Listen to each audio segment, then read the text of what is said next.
नमस्कार साथियों, UPSC master में आपका स्वागत है। मोहम्मद बिन तुगलक के शासनकाल में दिल्ली सल्तनत ने अपना चरमोत्कर्ष देखा और इसी के शासनकाल से दिल्ली सल्तनत का पतन आरंभ हो गया। तत्पश्चात अनेक छोटे छोटे राज्य अस्तित्व में आए और इन्हीं राज्यों में से एक है गुजरात, जिसकी चर्चा हम इस लेक्चर में करने वाले हैं। हम हर लिहाज से जानने वाले हैं कि गुजरात राज्य किस दिल्ली सल्तनत के शासक के अधीन अस्तित्व में आया, तत्पश्चात इसे किस किस शासक के द्वारा नेतृत्व प्रदान किया गया। चलिए सबसे पहले देख लेते हैं गुजरात को नक्शे में, जो पड़ता है यहाँ। 1297-98 ईस्वी में अलाउद्दीन खिलजी ने गुजरात पर आक्रमण किया था। इस दौरान यहाँ का शासक रायगढ़ बघेल था और यह अपनी पुत्री के साथ देवगिरी भाग गया था। तो यहाँ से ये शासक आ गया था यहाँ, और ऐसा कहा जाता है कि अपने समस्त दक्षिणी अभियान अलाउद्दीन खिलजी ने देवगिरी को आधार बनाकर ही जीते थे। जैसे ही यह शासक देवगिरी भागा तो अलाउद्दीन खिलजी ने गुजरात का विलय दिल्ली सल्तनत में कर लिया।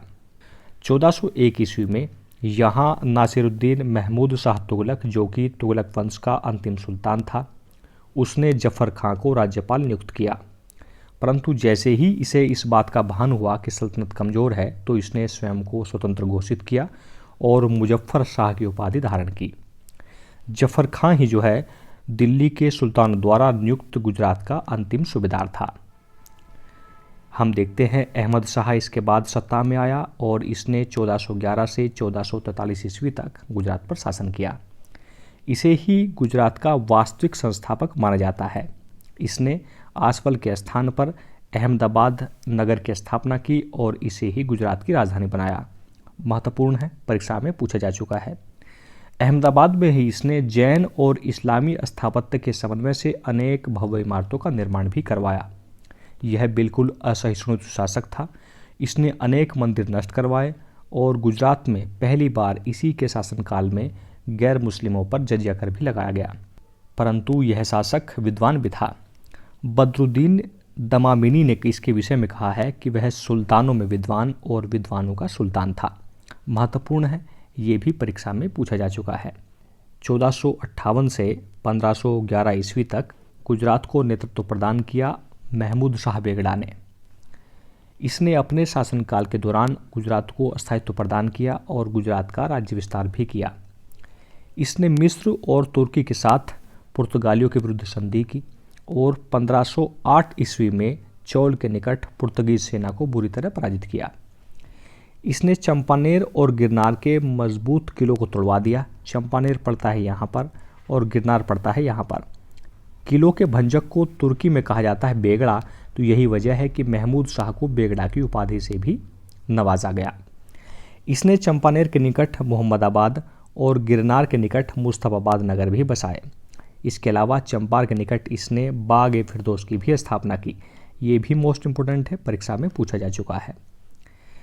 इसके दरबार में कवि उदयराज रहता था, जिसने इसकी भूरी भूरी प्रशंसा की है और इसके विषय में महमूद चरित्र नाम से एक काव्य की भी रचना की है। बारबोसा, जो कि एक पुर्तगीज यात्री था, वो ये कहता है कि महमूद बेगड़ा प्रतिदिन विष पान करता था और इसे विष पुरुष कहा है इसने। यह बहुत अधिक खाना खाता था और इतिहासकार ऐसा कहते हैं कि 35-40 किलो खाना खा जाता था। यही वजह है कि इसे भुक्कड़ शासक भी कहा गया है। कुछ समय के पश्चात 1526 से 1537 ईस्वी तक गुजरात को नेतृत्व प्रदान किया बहादुर शाह ने। यह गुजरात का अंतिम महान शासक था।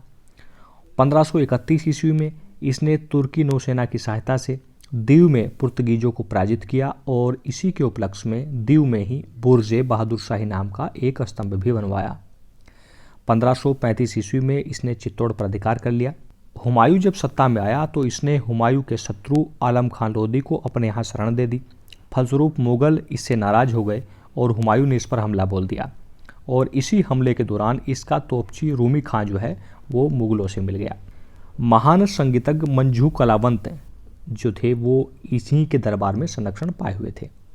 1537 ईस्वी में पुर्तगीजों ने इनकी धोखे से हत्या कर दी। कालांतर में हम देखते हैं 1572 ईस्वी में अकबर ने गुजरात पर आक्रमण किया। इस दौरान यहाँ का शासक था जो बहुत कमज़ोर था, मुजफ्फर खां तृतीय। ये पराजित हुआ और गुजरात का विलय मुग़ल साम्राज्य में कर लिया गया। तो ये था गुजरात का सफ़र, जो परीक्षा के दृष्टिकोण से काफ़ी महत्वपूर्ण है।